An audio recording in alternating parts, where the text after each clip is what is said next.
Every time I come into this bar, the payphone rings, which is not something I should be noticing when I'm here to be numbed by the sights, smells, and sounds of this Broadway bar.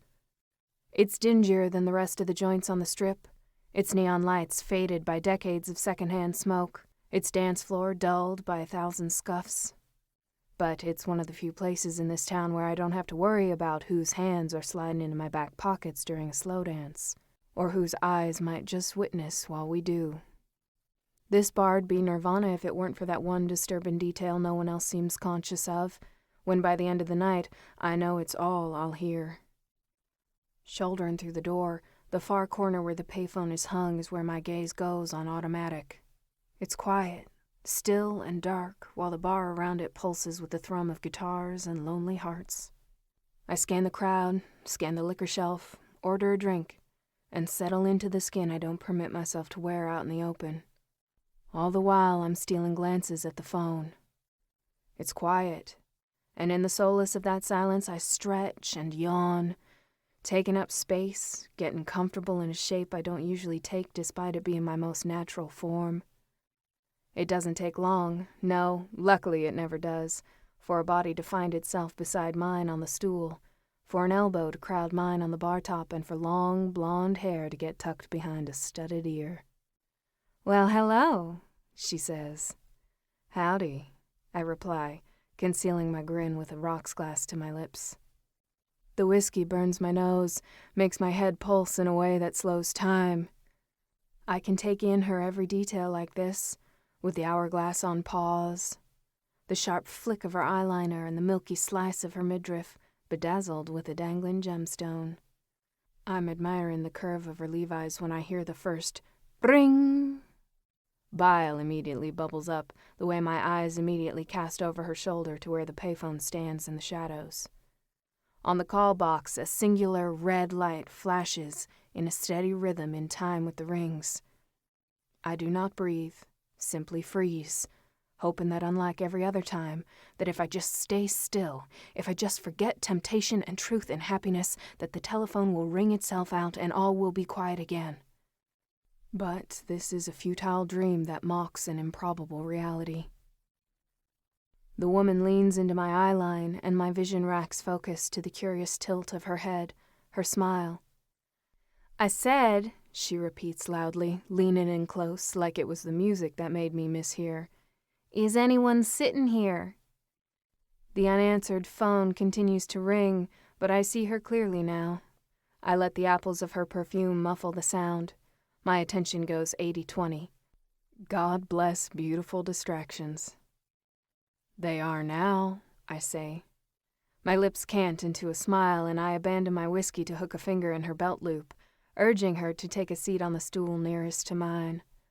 On the stool beside me where, from this vantage point, her body acts like a physical barrier between me, the rest of the bar, and the world outside that penetrates through the payphone.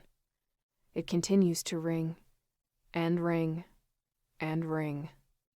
Even as we order a second round, and a third, even as she puts her hand on my knee, then my thigh. Even as we slip off our stools and she leads me to the dance floor. I marvel at the way our fingers intertwine, but that all too important knot of connection pales when compared to the dapple of freckles that started near her elbow and sprinkled up to the round of her shoulder. Mountaintop, a glossy lip smile that might as well have been the moon and the stars themselves. The glitter in her eyeshadow twinkles in the neon glow, and I hold her hips in my hands, all while the telephone continues to ring. Closer to the bandstand, it should have drowned out the drone, but having her body puzzling into mine only made it louder, sharper. It slices through the distance, bores into my brain. I close my eyes, grip her waist, pressed my nose into her neck, and pray for the ringing to stop. Pray for someone other than me to answer it. Pray that eventually, whoever was on the other end would give up the frivolous pursuit of reaching me, or persons like me. Steadily, the bray of the telephone overtook the metronome heart of the drums. I couldn't overwhelm what was already overtaken, and not even the cinnamon whiskey bliss of her breath on my neck could keep me tied to this moment. "Christ Almighty," I breathe. My skull is 1,000,000 pounds when it tips and rolls, casting gaze over my shoulder towards the darkened black corner from where a little red light flickers, shines, like a singular demonic eye, blinking, watching. Bring, bring. The sound is all I can focus on, a deafening whir that shakes the foundation of my brain. Dust falls from the rafters of it, and I am far too close to collapse. I break away from my dance partner and swim through the sea of bodies to that dark, foreboding corner. I am distantly aware of her clawing after me, but I do not stop. I break the surface of the crowd and find open air, staggering forward into the shadows where that crimson eye stares. I crash land against the cold metal shell of the payphone, its icy exterior a balm on my sweaty forehead. Snatching the handset off the receiver, all goes mercifully silent. And though it is what instinct tells me to do, I do not want to put the phone to my ear. I want to stand here in the quiet, surrounded by the sound of my erratically beating heart. "What are you doing?" I hear her say, feel her fingers digging into my forearm. She sounds a little scared, even under the lilt of nervous laughter in her voice, and I'm not entirely sure she shouldn't be. I slam the phone back down on the receiver. I wait. Blood rushes, breath stills. The band continues. Drinks pour. I look back at her, see the way our dancing has sheen sweat on her collarbone. I'm so suddenly thirsty. An electronic trill arrows into my ear and I wince, jumping in both pain and surprise. I whip around, face to face again with the glowing red eye of the telephonic demon that's been haunting every one of my good times. The woman on my arm doesn't react to the phone, only to the shock of me turning to snarl at it. I snatch the handset off the receiver, silencing the brrrriinnggg. My other hand cinches around the cold, springy cord attaching the phone to the box, and gripping both, I steady in my boots. I yank. The leash snaps taut. I dig my heels into the floorboard, pulling until the tension gives with a mighty pluck. The phone comes free and I stumble back, the tail of the metal cord a whip of fraying wires. "What are you doing?" she yelps. The whites of her eyes are stark, mystified. I look down at the phone in my hand, at the hole in the body of the machine where the cord once connected. Relief paints over the dread, and I can't swallow down the laugh that escapes my throat.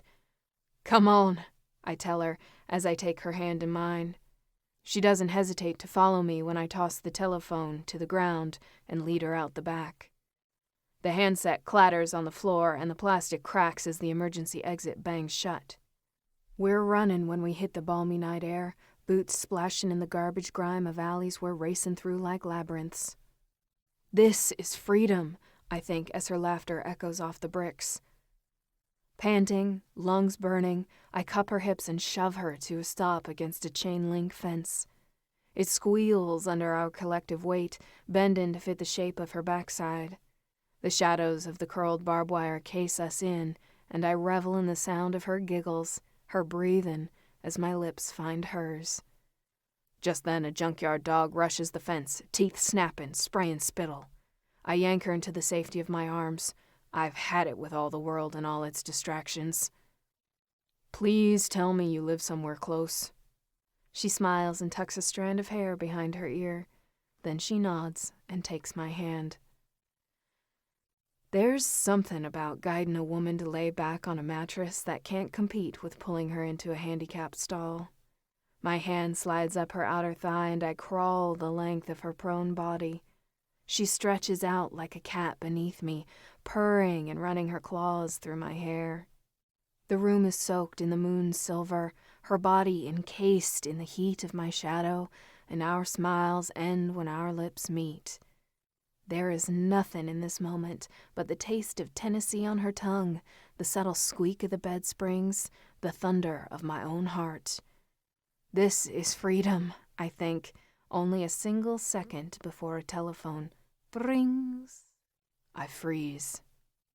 She disappears right along with my liberty as the world narrows down into a pinprick where it's only me and the dark and the telephone with its red, blinking eye. "What?" she asks, breathless beneath me.